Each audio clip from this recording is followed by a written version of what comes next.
8장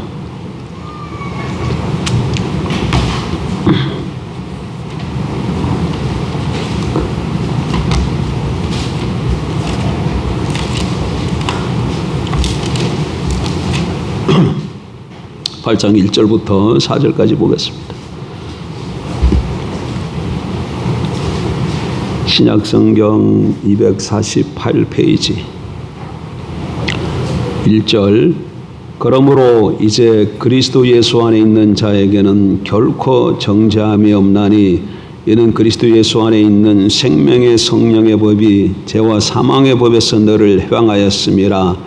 율법이 육신으로 말미암아 연약하여 할 수 없는 그것을 하나님은 하시나니 곧 죄로 말미암아 자기 아들을 죄 있는 육신의 모양으로 보내어 육신의 죄를 정하사 육신을 따르지 않고 그 영을 따라 행하는 우리에게 율법의 요구가 이루어지게 하려 하심이니라. 아멘.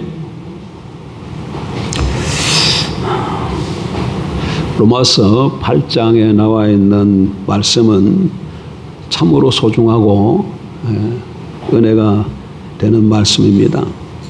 그래서 많은 사람들이 이 로마서 8장의 말씀을 전체를 암송하기도 하지요. 예전에 우리 교회에서도 중보팀에서 이 로마서 8장을 암송한 것으로 기억을 하고 있습니다. 어떤 사람은 비유적으로 이러한 표현을 했습니다.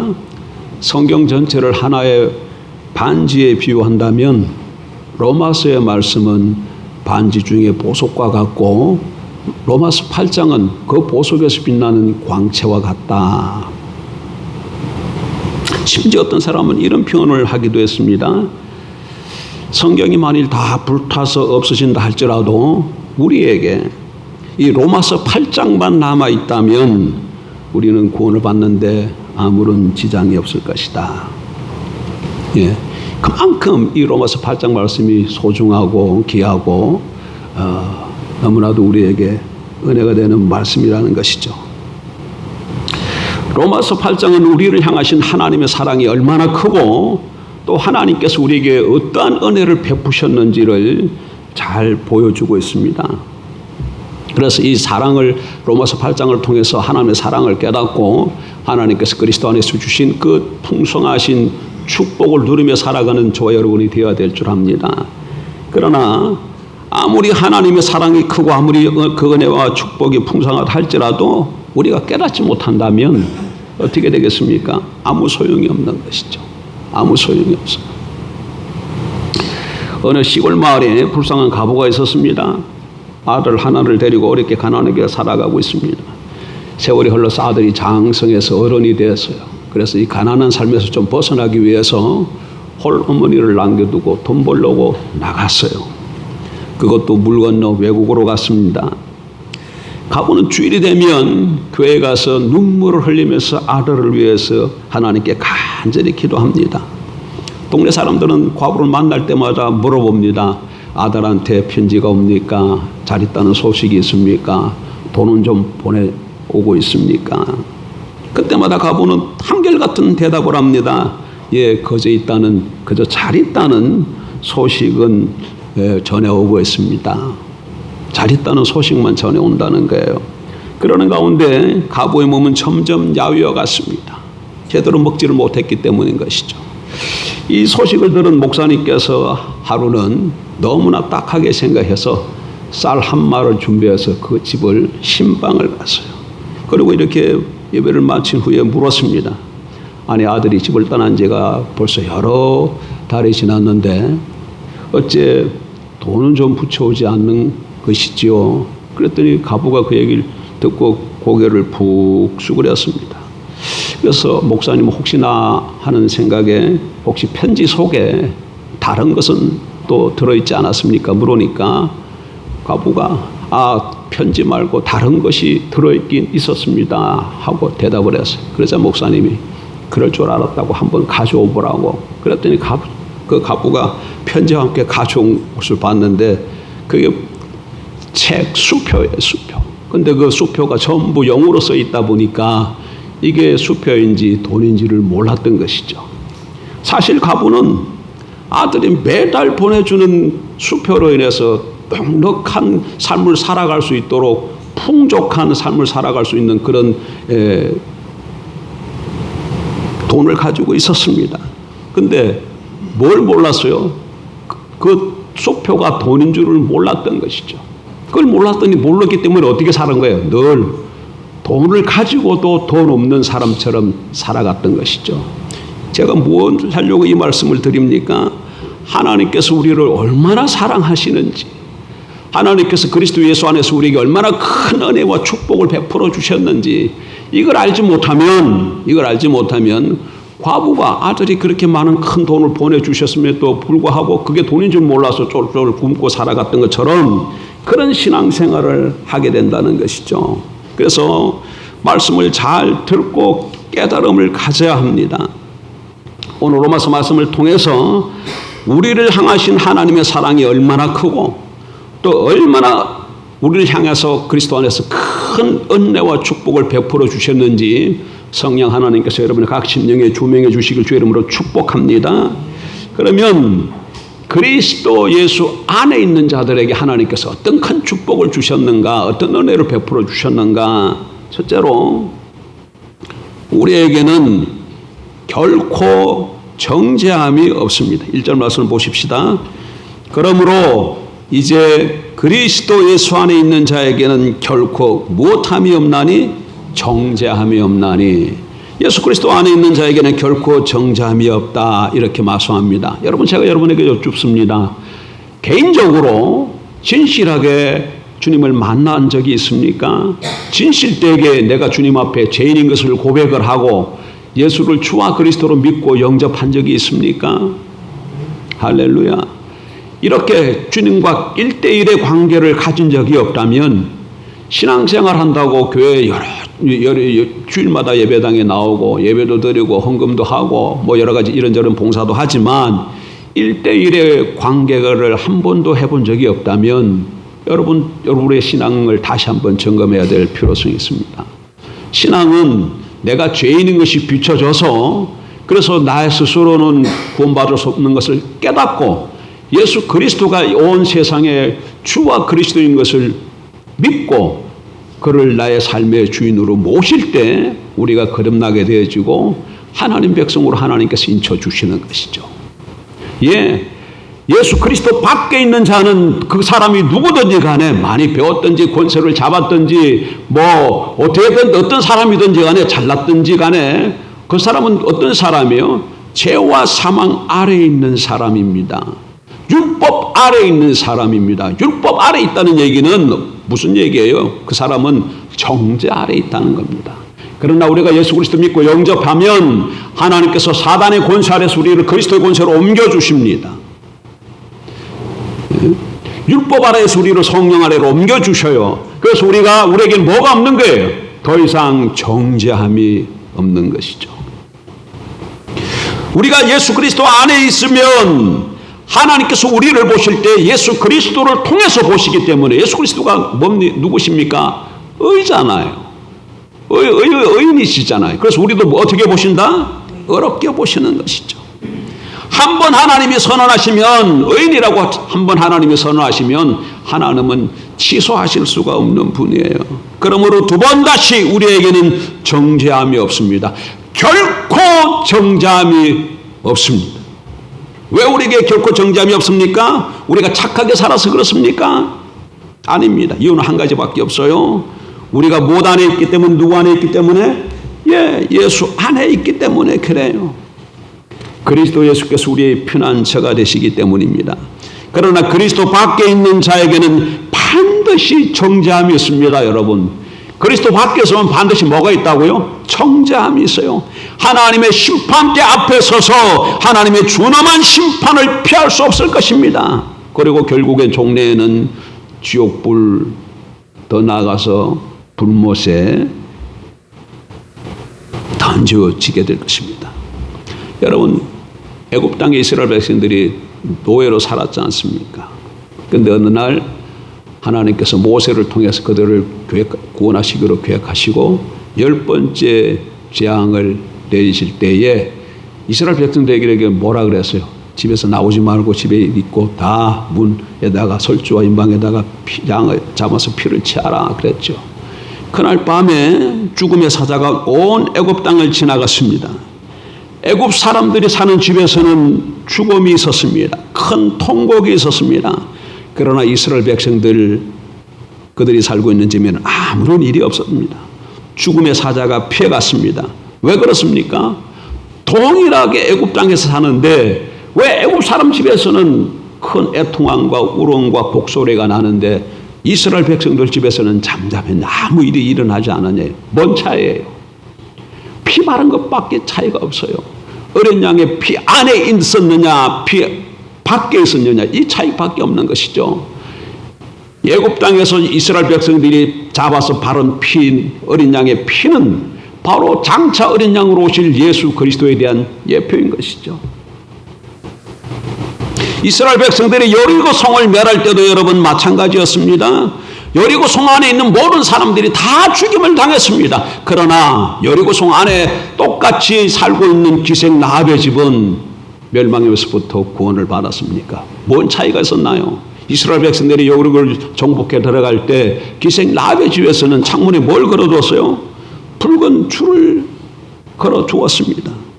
이스라엘 백성들은 라합의 집에 들어진 붉은 줄을 보고서 그 집을 멸하지 않았습니다.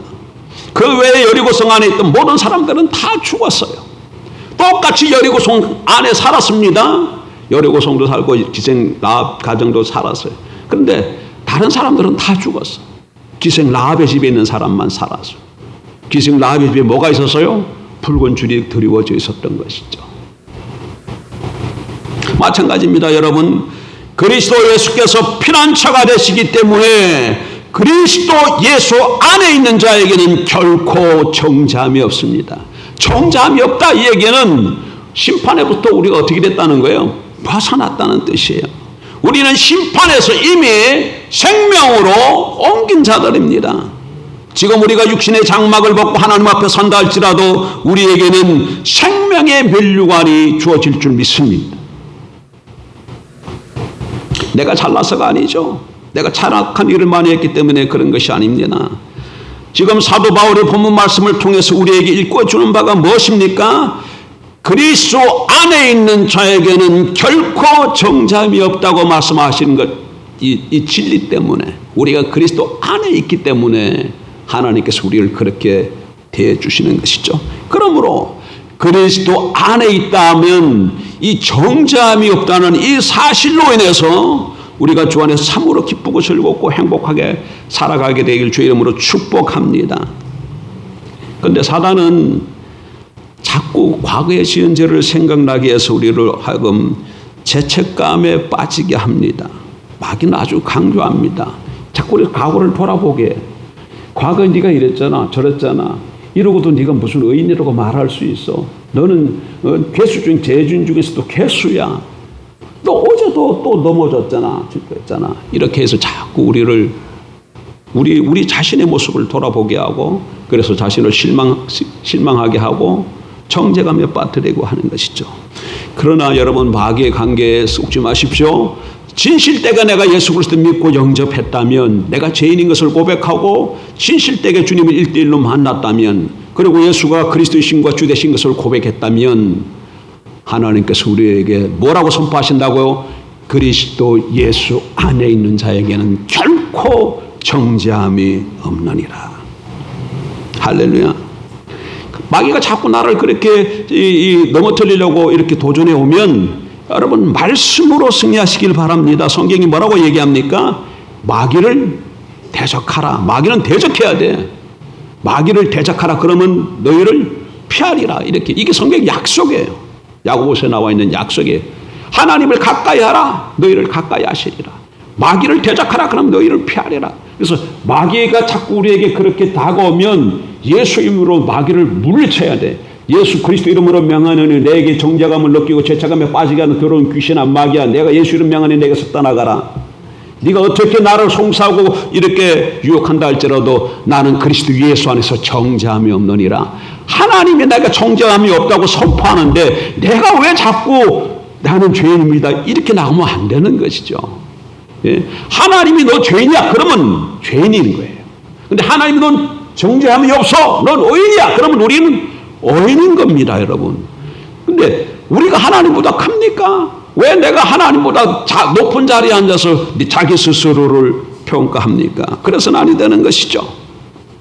예수 그리스도 안에 있는 자에게는 결코 정죄함이 없습니다. 말씀이 이렇게 선포하니까 어떻게 하면 됩니까? 아멘으로 받아들이면 됩니다. 그리고 다시는 정죄함에 빠지지 말길 주 이름으로 축복합니다. 과거에 죄에 얽매이지 마십시오. 그것은 하나님이 원하시는 바가 아닙니다. 하나님은 우리가 예수 그리스도 안에서 기쁘고 즐겁고 복된 삶을 살기를 바라고 계셔요. 예. 나 자유 얻었네, 너 자유 얻었네, 우리 자유 얻었네. 제법으로부터 자유함을 얻었어. 예수 그리스도 안에 하나님께서 우리에게 주신 복들은 어떤 것이 있을까요? 첫째는 정죄함이 없습니다. 둘째는 우리는 죄와 사망의 법에서 해방되었습니다. 2절을 보십시다. 이는 그리스도 예수 안에 있는 생명의 성령의 법이 죄와 사망의 법에서 너를 해방하였습니다. 그리스도 예수 안에 있는 생명의 성령의 법이 죄와 사망의 법에서 너를 해방하였습니다. 이게 지금 하나님 선포하고 있습니다. 바울을 통해서. 그러니까 우리는 죄와 사망의 법에서 어떻게 됐다는 거예요? 해방된 자들이에요. 죄와 사망의 법에서. 여기에 두 가지 원리가 나옵니다. 하나는 생명의 성령의 법이고 또 하나는 죄와 사망의 법에. 근데 바로 똑같은 내용을 로마서 6장 14절에는 이렇게 말하고 있습니다. 죄가 너희를 주장하지 못하리니 이는 너희가 법 아래에 있지 아니하고 은혜 아래에 있음이니라. 은혜와 법을 대조하고 있지요. 은혜와 법을 대조하고 있어요. 넘어가서 7장 6절에는 또 이렇게 말씀합니다. 이제는 우리가 얽매였던 것에 대하여 죽었으므로 율법에서 벗어났으니 이러므로 우리가 영의 새로운 것으로 섬길 것이요 율법 조문의 묵은 것으로 아니할지니라. 7장 6절에서는 영의 새로운 것과 율법 조문을 대조하고 있어요. 똑같은 말씀입니다. 그렇습니다. 우리가 과거에 그리스도 밖에 있을 때에는 법 아래에서 살았습니다. 여러분 지금도 예수 그리스도를 믿지 않고 있다면 그 사람이 누구든지 간에 뭐 아래에 살고 있는 거예요? 법 아래에 살고 있는 겁니다. 예? 우리는 율법 조문에 묵은 것으로 섬겼습니다. 그리스도 밖에 있을 때. 벌을 받지 않을까 하는 두려운 마음에 떨면서 마지못한 마음으로 섬겼던 것이죠. 우리는 죄와 사망의 법에 얽매여 있었습니다. 어쩔 수 없이 우리는 정죄함에 이를 수밖에 없습니다. 왜냐하면 100% 율법을 지킬 수 있는 사람은 이 땅에 아무도 없기 때문에 그래요. 아무도 없기 때문에. 그리고 오늘 성경을 보면 지금 이 순간까지도 법을 다 지켜왔다 할지라도 한 번 법을 범했다 그 순간 성경이 뭐라고 얘기합니까? 이때까지 지켰던 법이 아무 소용이 없다고 그렇게 얘기해. 지금까지 법을 잘 지키고 그냥 이제 하나 어겼는데 그러면 그 순간 어떻게 된다고요? 모든 법을 어긴 것처럼 다 되어버려요. 그러니까 하나님 앞에서 율법을 지켜서 하나님 앞에 설 수 있는 사람은 아무도 없습니다. 아무도 없어요. 그래서 법 아래에 있다 이 얘기는 우리가 정죄 아래에 있다 그 얘기고 우리는 심판 아래에 있다 그 얘기일 뿐만 아니라 소망이 없다 그 얘기입니다. 그러나 이제는 달라졌습니다. 이제는 우리가 그리스도 예수 안에 있습니다. 다시 한번 여러분에게 여쭙습니다. 예수 그리스도를 주와 그리스도로 믿고 영접하셨습니까? 여러분에게 있어서 예수가 어떤 분이에요? 2000년 전에 이 땅에 오셨던 나사렛 예수가 여러분에게 어떤 분입니까? 어떤 분이에요? 그저 훌륭한 4대 선생님 중에 한 분이에요? 그냥 불쌍한 사람들을 도와주는 어떤 그런 병인을 눈뜨게 하고 병전자를 구해주고 먹을 거 없을 때 도와주는 그런 나의 삶, 나그네 인생길 살아가는데 물질적 풍요를 도와주는 그런 분이신가요? 그 정도 수준인가요? 어떤 분인가요? 만약 예수 그리스도를 나사렛 예수를 나의 구주와 주로 섬기고 있지 않다면 모시고 있지 않다면 우리는 여전히 법 아래 살아가고 있는 겁니다. 그러나 만약에 예수가, 나사렛 예수가 나의 구주와 주가 된다면, 그렇게 모셨다면 우리는 은혜 안에 있는 것이죠. 우리는 율법 전문에 묵은 것으로 섬기지 않습니다. 영의 새로운 것으로 섬깁니다. 율법으로 주님을 섬기는 것이 아니라 성령으로 하나님을 섬기는 것이죠. 영의 새로운 것으로 섬겨요. 기쁨이 충만해서 자발적으로 우러나는 마음으로 주를 위해서 봉사하고 살아가는 것이죠. 우리는 죄와 사망에서 해방되었습니다. 생명의 성령의 법을 따라서 살아갑니다. 심판에서 생명으로 옮겨졌습니다. 성령의 인도하심을 따라 강물같이 흐르는 기쁨과 주님이 주시는 참된 평안 속에서 살아가고 있는 줄 압니다. 여러분 마음속에 예수 그리스도로 말미암아 그런 기쁨이 넘쳐 흐르고 있습니까? 강물 흐르는 처럼 그런 평강에 있습니까? 예, 물론 세상 살아가다가 이런저런 일들을 만나고 어려운 일을 만나면 잠시 근심하게 되지 않을 수 없죠. 그럼에도 불구하고 그 근심이 나를 지배하는 것이 아니라 내 안에 계시는 성령님 주님으로 말미암아 그 모든 것들을 극복하고 승리하고 다시금 평강과 기쁨을 회복하고 살아가는 것이 올바르고 참된 그리스도인인 줄 믿습니다. 이 믿음, 이 말씀 위에 우리 믿음이 견고히 서야 됩니다. 오늘 두 가지만 좀 생각하십시다. 예수 그리스도 안에 거하십니까? 그럼 첫째는 우리가 무슨 복을 받았어요? 정죄함이 없다. 하나님이 정죄하지 않는데 여러분 우리가 또 정죄해. 아이고 당신은 무슨 장로님이고 권사님이고 집사님이어서 어째 그래? 어째 이렇게 할 수 있어? 이거 지금 뭐 하는 거예요? 뭐 갖고 되는 거예요? 법의 잣대를 가지고 재잖아요. 하나님이 정죄하지 않는다고 하는데 왜 우리가 정죄를 합니까? 무슨 권리로? 무슨 권세로? 무슨 지위로? 예수 그리스도 안에 있는 자에게는 정죄함이 없습니다. 두 번째, 우리에게는 어떤 축복이 주어졌습니까? 죄와 사망의 법에서 벗어났어요. 그러면 어떤 법에 있는 거예요? 생명의 성령의 법 아래 있는 거예요. 성령을 모시고 살아가는 자들입니다. 성령이 인도하시는 대로 그냥 한 걸음 한 걸음 따라가면 돼. 때로는 성령 인도를 따라가는데 이게 내 상식과 내 이성에 좀 안 맞는 것 같아. 그래도 쫓아가십시오. 그 길이 사는 길입니다. 내 지혜가 커요? 아니면 하나님의 지혜가 클까? 하나님이 보는 눈과 내가 보는 눈이 어느 게 더 정확하게 멀리 볼 수 있을까요? 예. 그럴 때 어떤 때는 내 생각과 성령이 주시는 생각이 일치하면 그냥 믿음으로 잘 갈 수 있겠죠. 근데 이게 다를 때가 있다는 얘기, 다를 때. 그럴 때는 내 이성과 내 생각을 내려놓고 성령께 모든 것을 걸고 성령이 인도하는 대로 한번 따라가 보십시오. 말할 수 없는 놀라운 하나님의 역사와 능력을 경험하게 될 줄 믿습니다. 생명의 성령의 법 안에 있다는 것, 성령이 나와 함께 하신다는 것, 성령이 나를 인도하기를 원하신다는 것, 그러므로 한 주간 삶 속에 성령으로 승리하는 저와 여러분 되길 주 이름으로 축복합니다. 기도하십시다. 좋으신 하나님,